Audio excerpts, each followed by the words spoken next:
Have you ever spent hours agonizing over a simple decision, like which coffee to order or whether to send that text message? While everyone else seems to breeze through life, you're stuck in an endless loop of analysis. Here's the uncomfortable truth. Your intelligence might actually be working against you. Smart people overthink everything, and it's not just in your head. Research shows that people with higher IQs are significantly more prone to rumination, anxiety, and decision paralysis. Your brain is literally too good at its job. Let me explain why this happens. Your brain is essentially a prediction machine. It's constantly running simulations, considering possibilities, and calculating outcomes. Most people's brains run a few simulations and call it a day. But yours?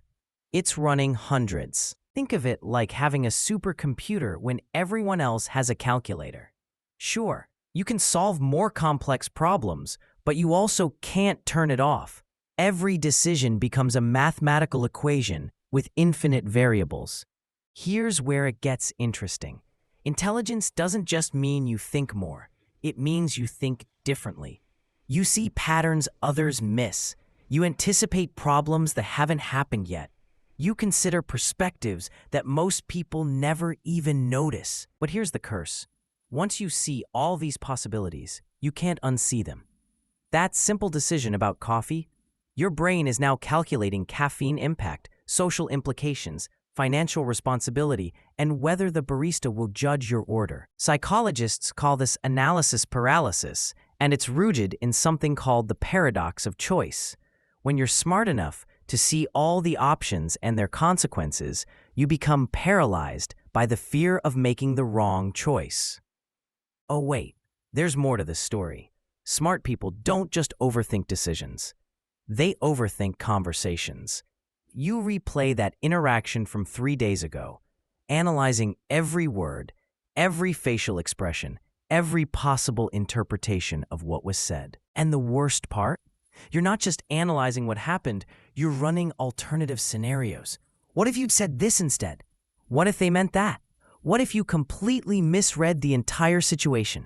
This is what researchers call social rumination, and it's exhausting. While other people has moved on with their day, you're stuck in an endless loop, trying to solve a problem that doesn't have a solution. Now let's talk about the future, because that's another minefield for overthinkers. You're not just planning, you're catastrophizing. Every decision comes with a mental movie of everything that could possibly go wrong. You send an email and immediately imagine 12 different ways it could be misinterpreted. You make plans and your brain generates a comprehensive list of everything that could derail them. It's like living in a constant state of emergency preparedness. Here's what makes this even more complicated. Perfectionism. Smart people often develop impossibly high standards because they're capable of seeing exactly how things should be. And when reality doesn't match that vision, it feels like failure. So you end up in this vicious cycle. You overthink because you want to make the perfect choice, but all that overthinking prevents you from making any choice at all. You're literally thinking yourself into a corner. But here's where understanding this pattern becomes powerful. The same intelligence that creates the problem also holds the solution. Once you recognize what's happening, you can start to work with your brain instead of against it. First strategy, set decision deadlines. Your brain will use however much time you give it. If you allow unlimited analysis time, you'll get unlimited analysis. Give yourself 5 minutes or 1 hour or until tomorrow, and then commit. Second, embrace the 80% solution. Not every decision deserves your full analytical power. Most choices in life don't require perfection. They just require action.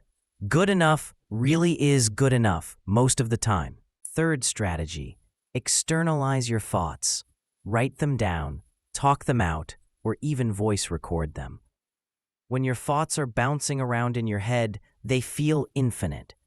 On paper or out loud, you can see them for what they really are. Fourth, practice strategic ignorance. Yes, you could research 17 different options, But do you actually need to? Sometimes deliberately limiting your information intake is the smartest move you can make. Here's something crucial to understand. Overthinking isn't a character flaw. It's a feature running in overdrive. You're not broken, you're not weak, and you're definitely not alone. Millions of intelligent people struggle with this every single day. The goal isn't to stop thinking. It's to think strategically. Use that powerful brain of yours when it matters. Big life decisions? Absolutely. Think deeply. Which brand of paper towels to buy? That doesn't deserve your genius. Learn to recognize the difference between productive analysis and mental spinning. Productive thinking moves you toward a decision. Mental spinning just burns energy and creates anxiety without producing any actual insight. Here's a powerful reframe. Your overthinking is evidence of your capability. You see complexity because you're capable of understanding complexity. The trick is learning when to engage that capability and when to conserve it. Practice making small decisions quickly. Build your decision-making muscles with low-stakes choices. What to eat for lunch, which route to take home, what to watch tonight. These are training grounds for bigger decisions. Remember that inaction is also a decision, and usually the worst one. While you're busy analyzing, life is moving forward. The cost of overthinking isn't just mental energy, it's missed opportunities and lost time. Be especially careful of overthinking in relationships. People are not puzzles to be solved. Sometimes a conversation is just a conversation, not a hidden message that needs decoding. Not everything has a deeper meaning. Here's the truth about most decisions. They're reversible. That job you're agonizing over, you can leave it. That city you're afraid to move to, you can move back. Very few choices are truly permanent. Build what I call a good enough checklist. Before any decision, ask, will this matter in 5 years? Do I have enough information? Is more analysis actually helping?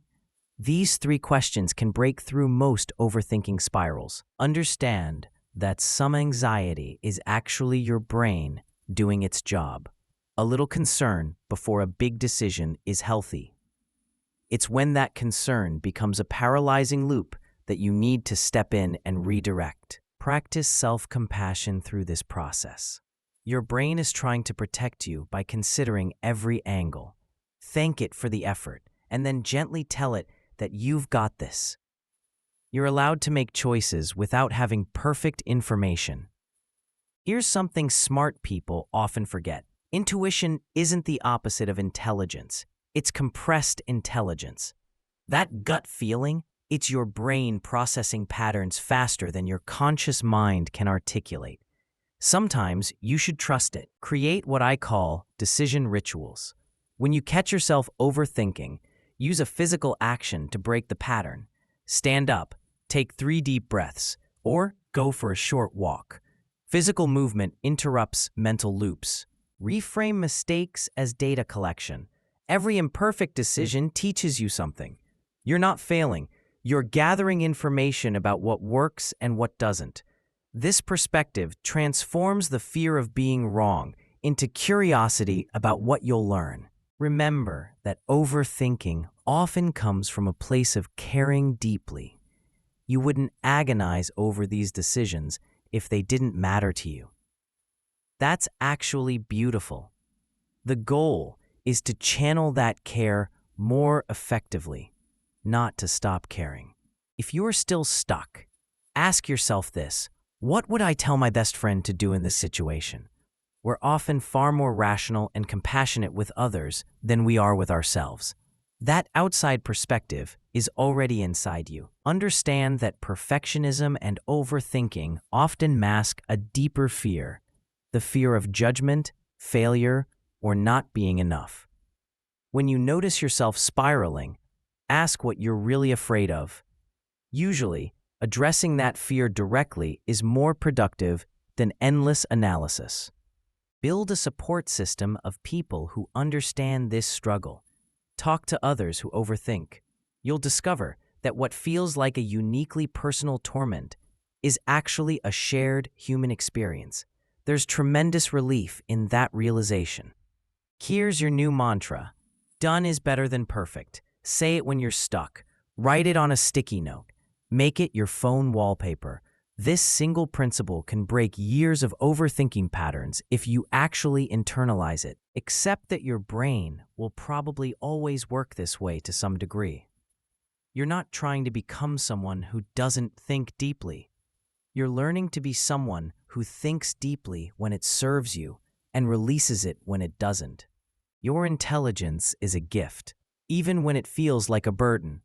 The same mind that overthinks also innovates, creates, and sees possibilities others miss. You don't need to change who you are. You just need better tools to work with how you're wired. So the next time you catch yourself in an overthinking spiral, remember, you're not broken. You're just running advanced software. And like any powerful tool, it works best when you learn to use it intentionally. Now, go make that decision you've been avoiding. If this video helped you understand your overthinking brain a little better, do me a favor, hit that subscribe button so you don't miss future videos on mastering your mind. Drop a like if you've ever spent an hour deciding what to have for dinner, because I know you have. And turn on that notification bell so YouTube actually shows you the next video, because your overthinking self will definitely want to see it. Now go out there and make one decision today without analyzing it to death. You've got this.